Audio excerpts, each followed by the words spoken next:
ইফালে কাজিৰঙা সংসদীয় সমষ্টিত প্ৰচাৰ অভিযান প্ৰদেশ কংগ্ৰেছৰ সভাপতি ভূপেন কুমাৰ বৰাৰ আজি দেৰগাঁৱত দলীয় প্ৰাৰ্থী ৰজলিনা তিৰ্কীৰ হৈ নিৰ্বাচনী সভা ভূপেন কুমাৰ বৰাৰ ৫টা ন্যায়ৰ প্ৰসংগৰে সমষ্টিটোৰ ভোটাৰক কংগ্ৰেছক ভোট দিয়াৰ আহ্বান প্ৰদেশ কংগ্ৰেছৰ সভাপতিগৰাকীৰ কাজিৰঙা সমষ্টিৰ অন্তৰ্গত আন কেইবাটাও স্থানত আজি নিৰ্বাচনী প্ৰচাৰত অংশ ল'ব প্ৰদেশ কংগ্ৰেছৰ সভাপতিগৰাকীয়ে।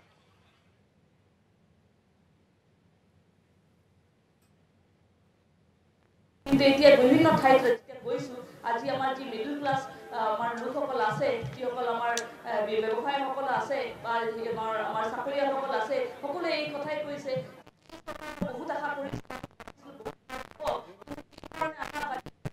আজি পেনশন স্কিমতে হওক বা যি ধৰণে আজি টেক্সৰ যোগেদি আমাক জুৰুলা কৰিছে আমি সকলোৱে অতিষ্ঠ হৈছো আকৌ আৰু আমাক এই চৰকাৰটো নালাগে।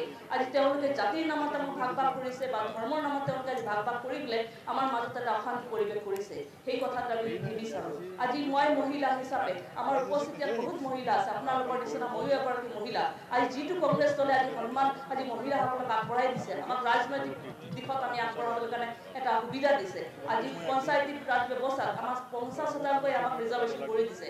তাৰপাছতে এখেতসকলে ৩৩% কথা কয় ৩৩% তেওঁলোকে কৰিব পাৰিছে জানো তেওঁলোকে কিন্তু আমাৰ মহিলাসকল আগবাঢ়ি যোৱাটো নিবিচাৰে। সেইকাৰণে এইবাৰ আপোনাৰ লোকসভা নিৰ্বাচনৰ তালিকাত দেখিব তেওঁলোকৰ এগৰাকী অকল মহিলা কেণ্ডিডেট আৰু আমাৰ কংগ্ৰেছে আমাৰ দুগৰাকীক আগবঢ়াইছে একমাত্ৰ এইটো কাৰণে যাতে আমি মহিলাসকলৰ কণ্ঠ আমাৰ মহিলাৰ যোগেদি আমাৰ সংসদত যাব লাগে। সেইকাৰণে এই সন্মান দিয়াৰ কাৰণে আমাৰ ভাৰতীয় জাতীয় কংগ্ৰেছ দলক সদায় মই ধন্যবাদ জনাই থাকিম আৰু আগন্তুক সময়ত যাতে আৰু মহিলা আগবাঢ়ি আহে তাৰ কাৰণে মই কামনা কৰিম।